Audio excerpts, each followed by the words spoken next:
प्रिय विद्यार्थियों नमस्कार। संस्कृत की ऑनलाइन कक्षाओं में आप सभी का स्वागत है। आज हम अनुष्टुप छंद, जो कि संस्कृत जगत का प्रथम मानक छंद माना जाता है, इसके लक्षण एवं उदाहरण के बारे में अध्ययन करेंगे। अनुष्टुप छंद, जो कि संस्कृत भाषा में प्रचुर मात्रा में प्रयोग में लाया गया है, इसका एक गौरवमय इतिहास रहा है, जिसको भी आज हम जानेंगे। महाकवि वाल्मीकि, जिन्हें आदि कवि कहा जाता है, एक बार तमसा नदी पर स्नान करने के लिए जा रहे थे। संध्याकालीन वंदन के लिए जब तमसा नदी पर स्नान करने के लिए जा रहे थे, तो उन्होंने वहाँ एक क्रौंच पक्षी के जोड़े को देखा, जो कि वहाँ क्रीड़ा कर रहा था, प्रेम में मग्न था। तभी वहाँ एक व्याध यानी कि बहेलिया आता है और वह बहेलिया उन क्रौंच पक्षी के जोड़े में से एक नर पक्षी को बींध देता है। वह छटपटा करके उस बाण से पीड़ित होकर के और ज़मीन पर गिर जाता है। उसके करुण दृश्य को देख करके जो मादा क्रौंच पक्षी है, वह भी विलाप करने लगती है। तो इस संपूर्ण दृश्य को देखकर महाकवि वाल्मीकि है, उनका हृदय पसीज जाता है और अनायास ही उनके मुख से एक श्राप निकल जाता है।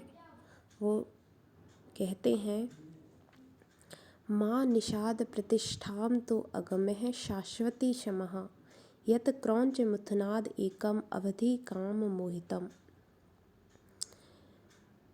महर्षि वाल्मीकि कहते हैं कि हे निषाद, हे व्याध, शाश्वती समः त्वं प्रतिष्ठाम अगमः, सैकड़ों वर्षों तक तुम प्रतिष्ठा को, प्रसिद्धि को प्राप्त मत करो। क्योंकि क्रौंच मिथुनाद एकम अवधि काम मोहितम, क्योंकि तुमने उस क्रौंच मिथुन में से यानी क्रौंच जोड़े में से एक नर पक्षी को बींध दिया है, उनके जोड़े को नष्ट कर दिया है। इसलिए हे निषाद, तुम सैकड़ों वर्षों तक प्रतिष्ठा को प्राप्त मत करो।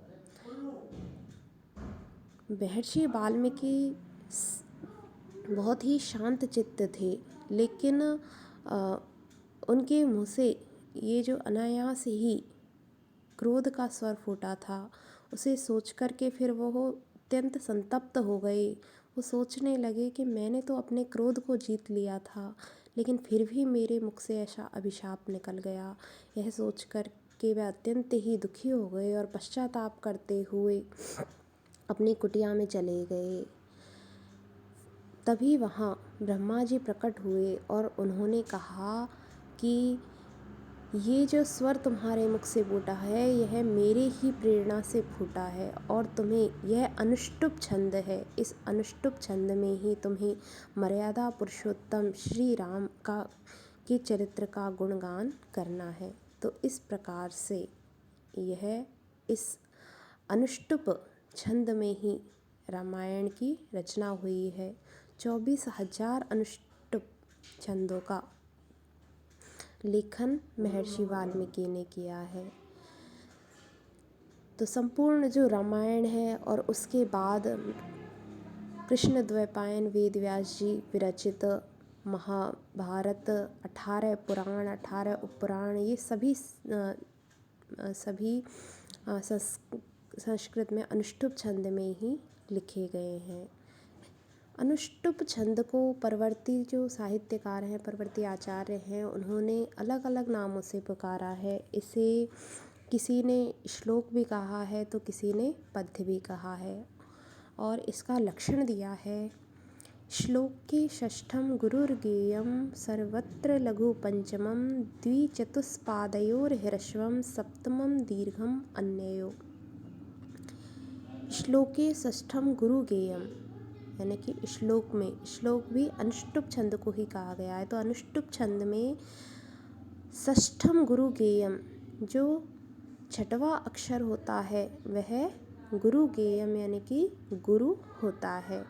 सर्वत्र लघु पंचमम, और सर्वत्र यानी कि सभी जगह, मतलब चारों चरणों में, प्रत्येक छंद में 4 चरण होते हैं और उन चारों चरणों में ही अनुष्टुप छंद में जो 5वां वर्ण होता है वह लघु होता है। द्विचतुष्पादयो ह्रस्वम सप्तमम दीर्घम अन्ययो, और जो 7वां वर्ण होता है वह द्विचतुष्पादयो ह्रस्वम यानी कि दूसरे और चौथे चरण में ह्रस्व यानी कि लघु होता है, और दीर्घम अन्ययो, अन्ययो यानी कि प्रथम और तृतीय चरण में यह जो 7वां अक्षर है वह दीर्घ होता है। इस प्रकार से इस अनुष्टुप छंद के प्रत्येक चरण में 8 वर्ण होते हैं, जिसमें कि प्रत्येक चरण में 6वां अक्षर गुरु होता है और 5वां अक्षर लघु होता है। 7वां जो अक्षर होता है वह पहले और तीसरे चरण में तो दीर्घ होता है और दूसरे और चौथे चरण में ह्रस्व अर्थात लघु होता है। इसका उदाहरण है शैले शैलेन माणिक्यं मौक्तिकं न गजे गजे साधिपो नहि सर्वत्र चंदनम ने बने बने। अनुष्टुप छंद का एक दूसरा उदाहरण है उद्यमेन हि सिद्ध्यन्ति कार्याणि न मनोरथै न हि सुप्तस्य सिंहस्य प्रविशन्ति मुखे मृगा। इस प्रकार से आज हमने अनुष्टुप छंद के लक्षण एवं उदाहरण के बारे में अध्ययन किया। धन्यवाद।